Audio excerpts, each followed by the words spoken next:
students. Today we are going to learn the last topic of the lesson, how do organisms reproduce. The last topic is reproductive health. We will be covering 3 subtopics in them. The first being lack of family planning, which leads to poverty. The second one, sexually transmitted diseases, and the third one, female feticide. We know that the population is increasing too much in India, and the main reason for it is the lack of family planning. And because of lack of family planning and increase in population in India, you can see there's lot of problems we are facing. Okay, so what is the importance of family planning? The importance of family planning, some points are given here. If the family planning is done by every family, it will certainly lead to end hunger and poverty, increases the education, it empowers the women, it improves infant health, improves maternal health, it will decrease the sexually transmitted diseases like HIV/AIDS, it saves the environment and supports partnerships. Okay, so family planning is a necessity of the heart.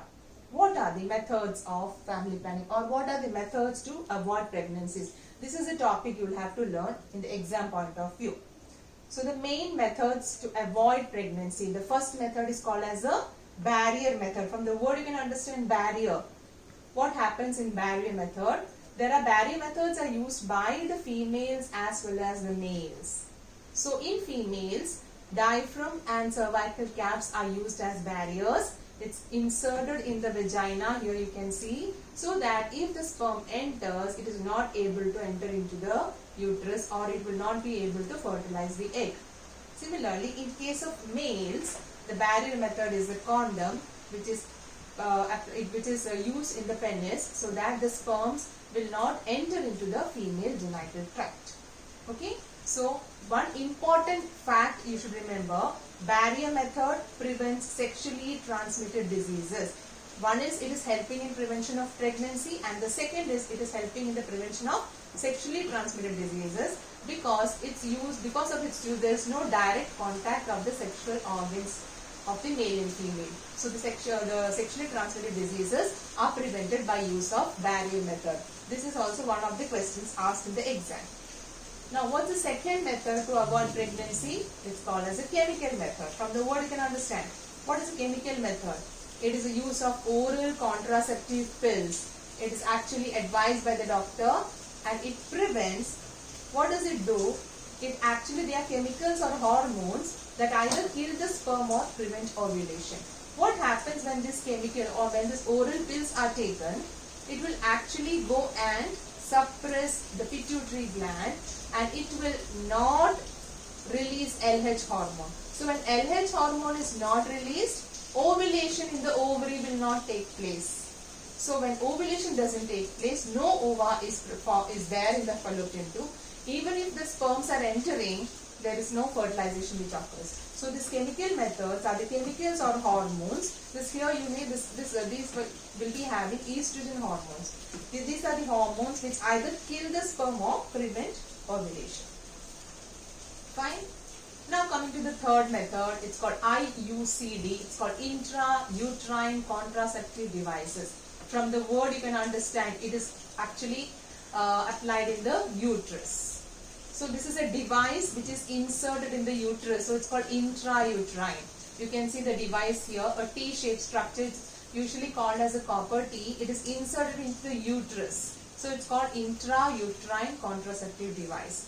There are different types of IUCDs available in the market. So the main principle of it is the presence of this IUCD in the uterus results in two things. One is the thickening of the endometrium that will become reduced. That is, the endometrium lining will be thin.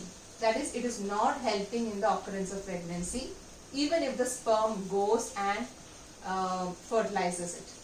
And the second thing is here, the cervical part here, there is a thick mucus formed. So the sperms are not able to enter and go and fertilize it. So these are the two things which happen by use of intrauterine contraceptive devices. Do they help in preventing STDs? No, because there is a direct contact in the sexual organ. So this will not prevent the STDs from occurring. Now the fourth one is the surgical method, which is usually adopted by the people or by the couple who already have 2 children. So they have decided not to have more children. So such couples, they adopt surgical method. It's a permanent family planning method where they do a surgery in the reproductive organ, and in males it is called vasectomy and in female it is called tubectomy. So these 2 types of surgical methods prevent the fertilization. So how does it happen? Tubectomy in case of males. Why is it called tubectomy? Sorry, tubectomy is called, it is in females. Why is it called like that? Because fallopian tube, the fallopian tube is cut. That is why it's called tubectomy. So here it will be cut and it will be tied like this. So all the other processes will happen as usual. Ovulation from the ovum, but the ovum will stay here. It will not be able to come here. And even if the sperms are passing, coming into the uterus, they are not able to fertilize the ovum. The ovum present here will get degenerated. It's here itself. Okay, remaining all other processes will take place. Hormones will be released as usual. There will be no problem in all those things. So tubectomy is a surgical method where the fallopian tube is cut, and because of that what happens is the fertilization is prevented. This is happening in females. In males the surgical method is called vasectomy because it's a cutting of the vas deferens. You know what vas deferens we have learned in the previous video. That is the vas deferens is the duct which is starting from the epididymis. The sperms are formed in the testis. From the testes, the sperms will start moving through the vas deferens and then it has to enter into the urethra. Now, because you have cut the vas deferens, the sperms will be from the epididymis, it will just come till here. It's not able to go to the further. So, the semen will contain only the secretions of the prostrate and the seminal vesicle. Sperms are not there in the semen. The sperms which are formed here get degenerated here itself. So, the semen is not having sperms. So, fertilization will not take place. Vas deferens is cut and tied so as to prevent the sperm from entering into the urethra. So these were the four main methods of preventing the pregnancy. So it's just a quick recall of what we learned. Contraceptive devices which are used in females. In females it is you can use the barrier method, and in males it is a condom, and in females it is a diaphragm. And chemical methods, oral contraceptives which prevents ovulation, and you have the IUCD, intrauterine contraceptive devices, copper T inserted into the uterus. So among this, it's only the barrier method which can prevent the sexually transmitted diseases. So what are sexually transmitted diseases? STD. There are 2 types basically given in your textbook. That is, there are bacterial and viral. You need to learn only 2 for the exam point of view.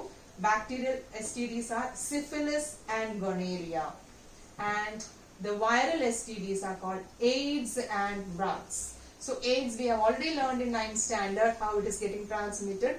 One way is sexually transmission. So this is another question most usually asked in the exam. Which are the 2 types of bacterial diseases, STDs, and which are the 2 viral STDs? And what is the main way of prevention? By use of condoms or other barrier methods. Fine. So these STDs are having dangerous symptoms. It's different in men and women. We usually know about the AIDS. The AIDS symptoms of AIDS, it affects the immune system, isn't it? So there are different STDs have different symptoms, which is very dangerous. So it has to be avoided.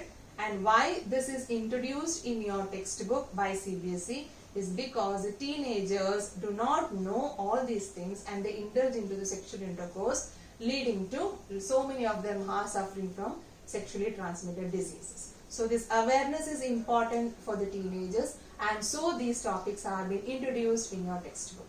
Okay.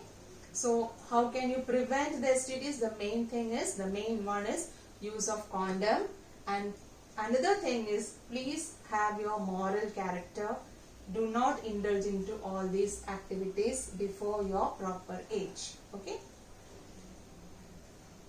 Now the third topic is female feticide. So from the word feticide means you're killing the fetus in the mother's womb. So this is happening in India a lot. Even educated people are doing this. because they want because for the preference of the boy child. So sex determination is done at the age when the baby or the fetus is around 3 months, and when the ultrascan is done, the doctor is able to identify whether it is a male or female, and the doctor discloses it to the mother. Then if the parents come to know it is a female and they prefer for a male child, then they go for abortion. So sex determination, if the doctor is disclosing it, that is also a crime, and if the parents are asking it, that is also a crime, and if you are killing the child, that is also a crime. So this is happening too much in India, and because of which the sex ratio has gone down. You know, see, in India kills 10 million girls in 20 years. This is a fact. Because of this, you can see the sex ratio. In every 1,000 boys, you have around only 900 girls. So if this goes on, the sex ratio will come down too much. So this is another, a very hard fact which has to be stopped. This is also for even the educated people are doing this. Okay.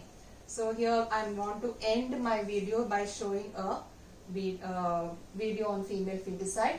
I'll be putting the link of this video in the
So that's all, students. I hope you have understood it. Thank you.